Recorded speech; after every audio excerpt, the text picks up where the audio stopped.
வாழ்க்கையில் எந்த நிமிடம் என்ன நடக்குமோ என்று பயந்து பயந்து வாழ்வதை விடுத்து, எல்லாம் நான் வணங்கும் தெய்வம் பார்த்து கொள்வார் என்று நீ நிம்மதியாக இரு. வாழ்க்கையில் முன்னேற வேண்டும் என்ற எண்ணமும் சாதிக்க வேண்டும் என்ற வேகத்தோடும் உன்னுடைய வாழ்க்கையை நகர்த்தி கொண்டு வருகிறாய். எல்லாம் செய்ய வேண்டும் என்ற உன் எண்ணங்களை அமர்த்தி அதே இடத்தில் உட்கார வைக்கின்றது உன் நேரம். இன்று முடிவு எடுக்கலாம், நாளை அதற்கான விஷயங்களை யோசித்து முடிவு எடுக்கலாம் என உன் நேரத்தை நீ வீணடிக்கின்றாய். அதை மாற்று. இப்போதைய நிலைக்கு என்ன விஷயங்கள் செய்யலாம் என்று யோசி.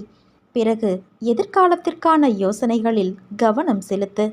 உன் 3 காலங்களிலும் உன் கூட தான் நான் இருப்பேன் என்ற வாக்குறுதியை உனக்கு கொடுத்துள்ளேன் அல்லவா? என் வாக்குறுதி என் உயிருக்கு மேல் விலை மதிப்பில்லாதது. பிறகு ஏன் உனக்கான ஒன்றையும் நான் செய்ய மாட்டேன் என்று நினைத்து கொண்டு இருக்கிறாயா? நீ உனக்கு இது தேவை